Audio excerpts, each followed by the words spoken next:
మహాభారతంలో కురుక్షేత్ర యుద్ధాన్ని కేవలం ఒకే ఒక్క నిమిషంలో పూర్తి చేయగలిగే శక్తి ఉన్న వ్యక్తి బర్బరీకుడు.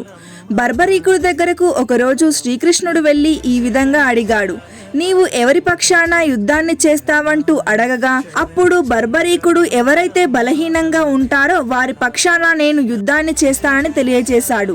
అప్పుడు శ్రీకృష్ణుడు, నీవు పాండవుల పక్షాన మరియు కౌరవుల పక్షాన మార్చి మార్చి యుద్ధం చేస్తే చివరికి నీవొక్కరివి మాత్రమే మిగులుతావంటూ తెలియజేశాడు. వచ్చింది శ్రీ మహావిష్ణువే అని గ్రహించిన బర్బరీకుడు, నీకు ఏం కావాలో కోరుకో అంటూ అడగగా శ్రీకృష్ణుడు ఈ విధంగా తెలియజేశాడు, యుద్ధానికి ముందు ఒక వీరుడి యొక్క ప్రాణాన్నైతే బలి ఇస్తారు, నీకంటే గొప్ప వీరుడు ఎవరున్నారంటూ బర్బరీకుడుని అనగా బర్బరీకుడు తన ప్రాణాన్ని ఇవ్వడానికి సరే అన్నాడు.